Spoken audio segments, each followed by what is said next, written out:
କହିଲି ପଳେଇ ଆସିଛି ଆମ ଘରକୁ। କାହିଁକି ନା ସେ ସାନ ଯା ଆସିଛି ନା ବଡ଼ ଘରୁ, ତାକୁ କିଛି କହୁନାହାନ୍ତି, ସବୁ କାମ ମତେ ହିଁ କରିବାକୁ ପଡୁଛି। ମତେ କେ ଚାକରାଣୀ ସେଠି ସଜେଇ ସାରିଲେଣି। ମା ମୁଁ ଆଉ ଯିବି।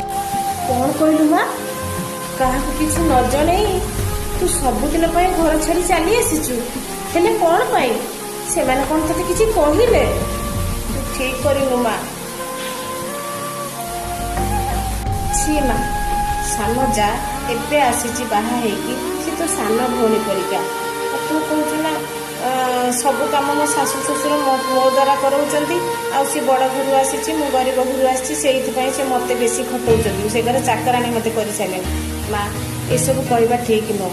ଯେତେବେଳେ ଗୋଟେ ଝିଅ ଶାଶୁ ଘରକୁ ଯାଏ ନା, ସବୁ କାମ ସେ ହିଁ ତାକୁ ହିଁ ବୁଝିବାକୁ ପଡ଼େ। ସେ ଘରେ ଚାକର ହେଇଯାଏନି।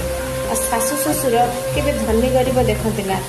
ଆରେ ମୋର ଗୋଟେ କଥା ସବୁବେଳେ ମନେ ରଖିଥିବୁ, ଝିଅଟା ଶାଶୁ ଘରେ ନା ଗୁହାଳ କାଢ଼ି ଖାଇଲେ ଯେତିକି ଆନନ୍ଦ ପାଇଥାଏ ନା, ତା ବାପ ଘରେ ରାଜଦୋଳିରେ ଝୁଲିଲେ ବି ସେତିକି ଆନନ୍ଦ ପାଇନଥାଏ।